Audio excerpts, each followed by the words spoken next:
Hi, my name is Anjuly Mathai and I'm a senior correspondent with the Week magazine.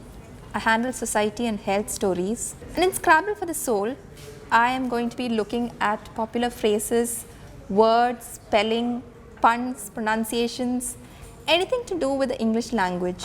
So today we are going to be looking at the origin of popular phrases. And the first phrase that we are going to be looking at today is going cold turkey.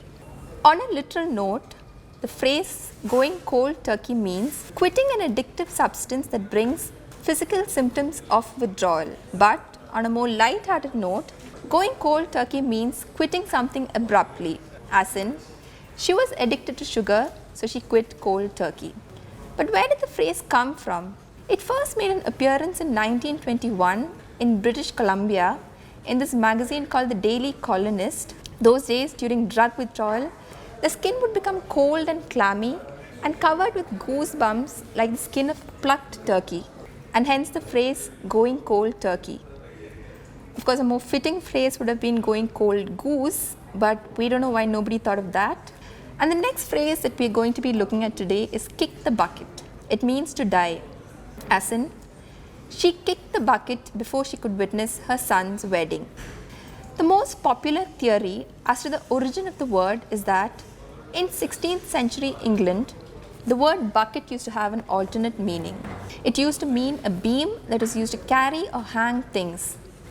It was used by Shakespeare in Henry IV Part 2 in 1597, in which he wrote, "Swifter than he that gibbets on the brewer's bucket." To gibbet meant to hang. So the beam that was used to hang animals upside down by their feet during slaughter was called a bucket. And as the animal died, it would spasm or struggle, and hence the phrase kick the bucket. The third phrase that we are going to be looking at today is saved by the bell. It means a last minute intervention, as in, she couldn't put off explaining her friend's absence to her boss any longer, but then her friend appeared and she was saved by the bell. The phrase saved by the bell has a very gruesome origin related to the fear of being buried alive. Those days the coffins were so designed that they had an attached bell, and if a person was mistakenly buried alive, he could ring the bell and he would be saved. The fear of being buried alive was a real and palpable fear those days, as expressed by those like Lord Chesterfield. In 1769, he said, "All I desire for my own burial is not to be buried alive."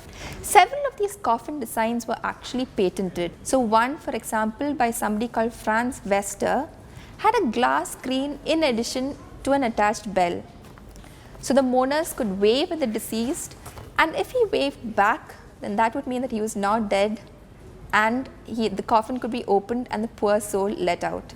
The final phrase that we are going to be looking at today is meet the deadline. It's a phrase that we journalists are very familiar with. It means the last date by which something has to be submitted. So for example, I couldn't meet the deadline because of the sudden demise of my grandmother.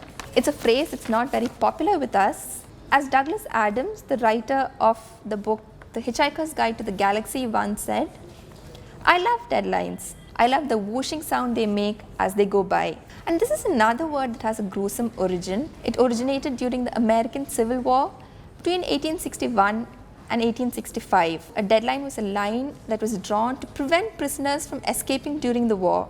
So if they crossed the line, which is called a deadline, they would be shot dead. As Confederate Captain Walter Bowie famously said in 1864 in an inspection report, "On the inside of the stockade and 20 feet from it, there is a deadline established over which no prisoner is allowed to go day or night under penalty of being shot." So that's it from me for today. Thank you very much.